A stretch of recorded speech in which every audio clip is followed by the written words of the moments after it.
चलो टाइम तो पता है तुम्हें क्या होता है, उसकी वैल्यू भी कर लो, बोर्ड एग्जाम्स आ रहे हैं। हाँ चलो बेटा, तो शुरू करते हैं हम गाइस, स्टार्ट करते हैं सर्कल्स के बारे में। What do you mean by circle? Circle है क्या? Circle is a close figure, ठीक है।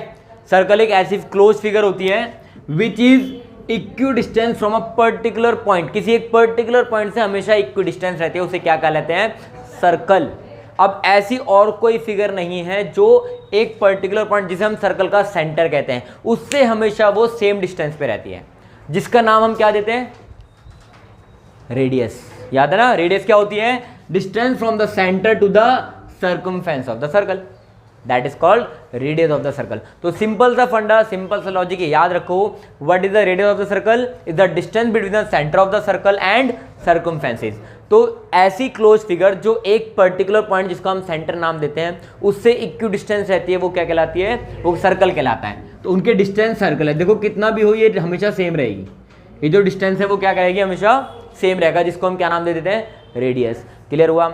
आगे बढ़ते हैं। What is the diameter? What is chord? हमने पढ़ लिया बेटा रेडियस के बारे में, रेडियस क्या होती है। अब बात करते हैं कॉर्ड। What is cord? मैं बताता हूं। Chord is the line segment joining the two points on the circumference of the circle.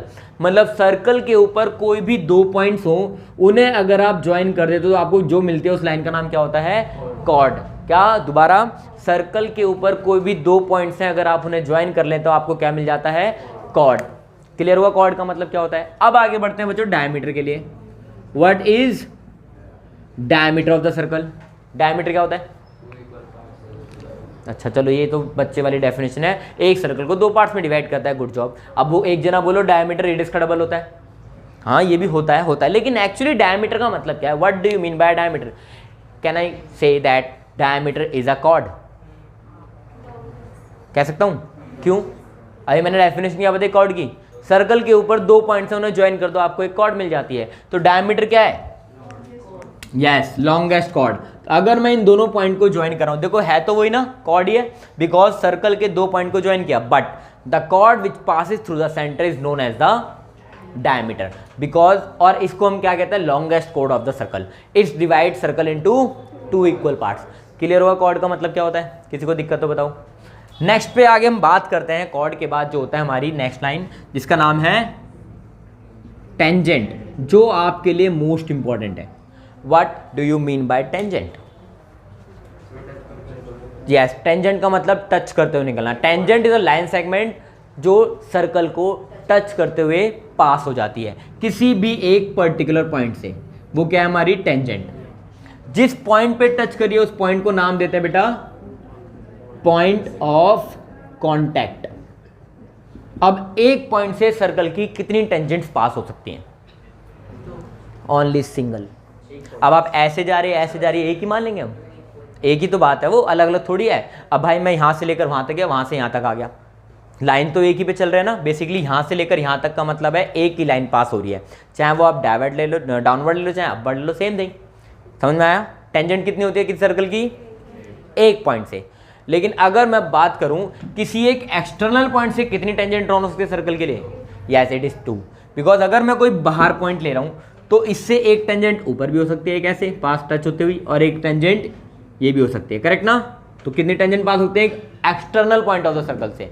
There will be exact 2, not will be, correct. क्या होगा? 2 ही टेंजेंट पास होंगी। अब आते हैं नेक्स्ट टॉपिक जिसका नाम है secant. What is secant of the circle? What is secant? Circle को 2 पार्ट्स में काटते हुए निकल जाती है। काटने का मतलब यही मत समझो जानवर है कोई काट लिया, नहीं। काटने का मतलब, समझदार हो आप, एक सर्कल है, ये इसको इंटरसेक्ट करती हुई निकल गई, कितने पॉइंट्स पर? 2 पॉइंट्स पर। तो ये क्या कहलाएगी? हमारी सेकंड। क्लियर हुआ? सीकेंट क्या है? हमारी 2 सर्कल, या फिर कह सकते हैं अगर कॉर्ड्स को दोनों एंड से एक्सटेंड कर देंगे तो आपको जो मिलेगी उस लाइन का नाम है कोई दिक्कत? पक्का? आगे बढ़ते हैं, यहां तक क्लियर हो तो सेक्टर, सेगमेंट, तो ये है क्या? एक बार दोबारा रिकॉल करते हैं। सबसे पहले बात करते हैं आर्क की। Arc of the circle. What is arc?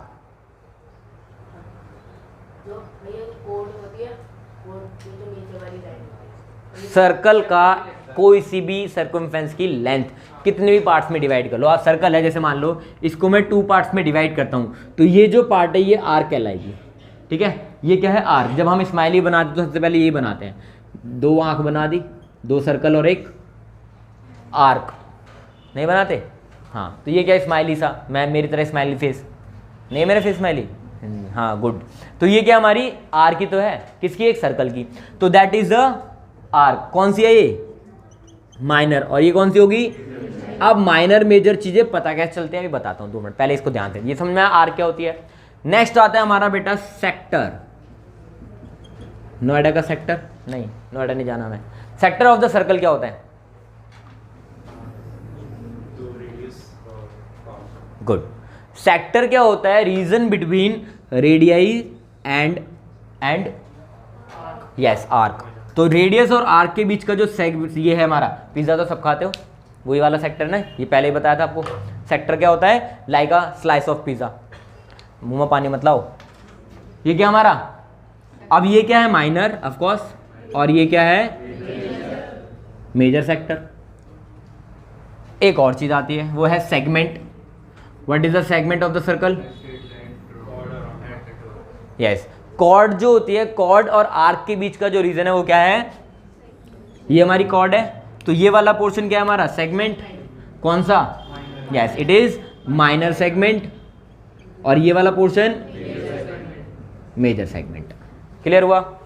अब बेटा यहां पर माइनर और मेजर का मतलब क्या है? कौन बता रहा है आपको कि माइनर सेगमेंट है, मेजर सेगमेंट है? तो बताएगा? एंगल। कौन सा angle? On the centre of the circle.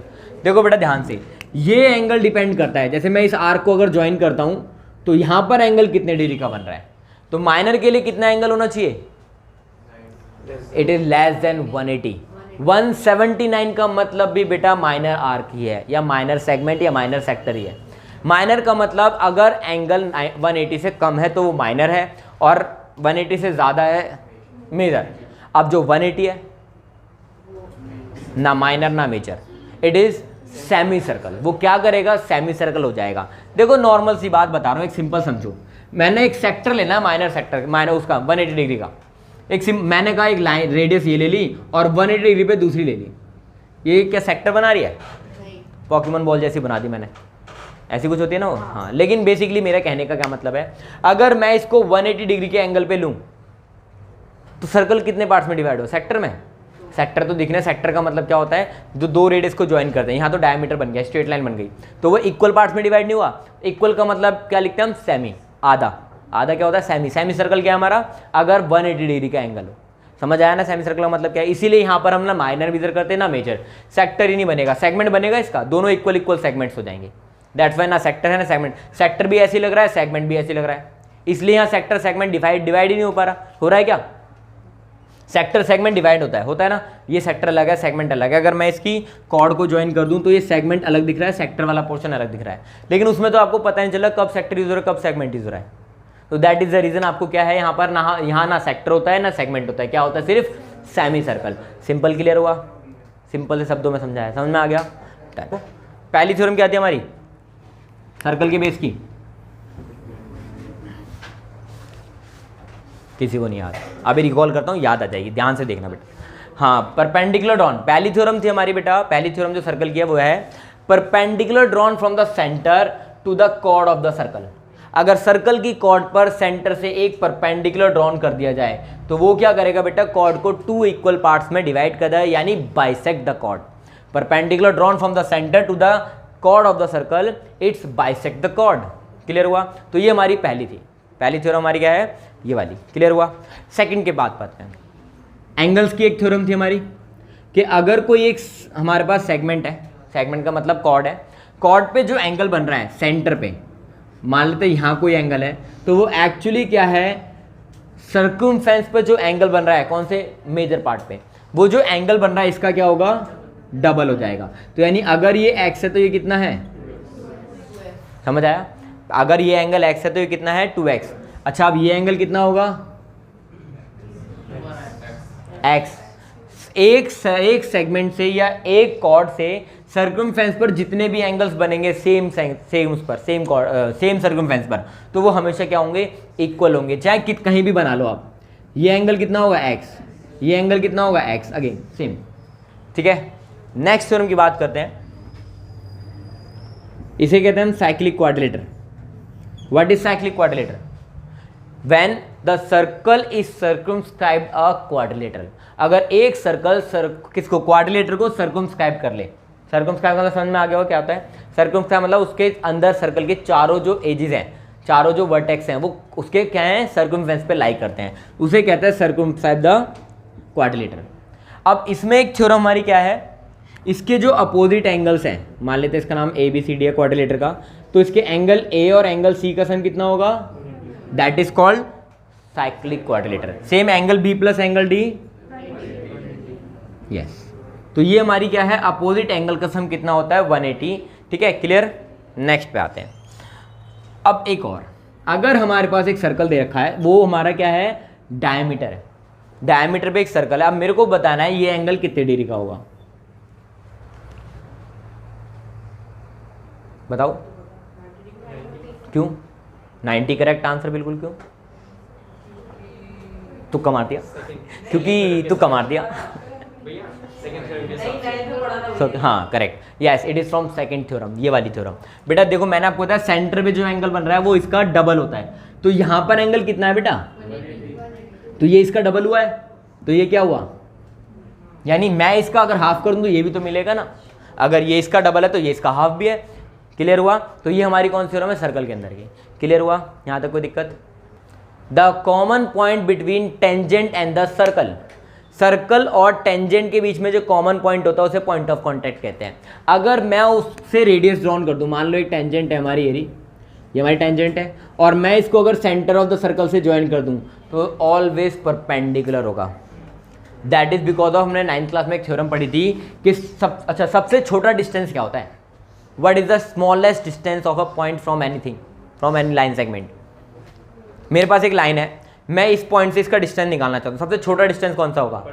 That is perpendicular distance, इसलिए उसको हाइट मेजर होती है। बेटा ध्यान से देखो, मैं अगर इसको कहीं से भी ज्वाइन करना चाहूँ तो सबसे छोटी लेंथ जो बनेगी वो परपेंडिकुलर लेंथ ही बनेगी। तो दैट्स वाई जो इसका डिस्टेंस है, डिस्टेंस का मतलब बताया था ना, परपेंडिकुलर मेजर करेंगे, तो दैट्स वाई ये हमेशा परपेंडिकुलर होगा।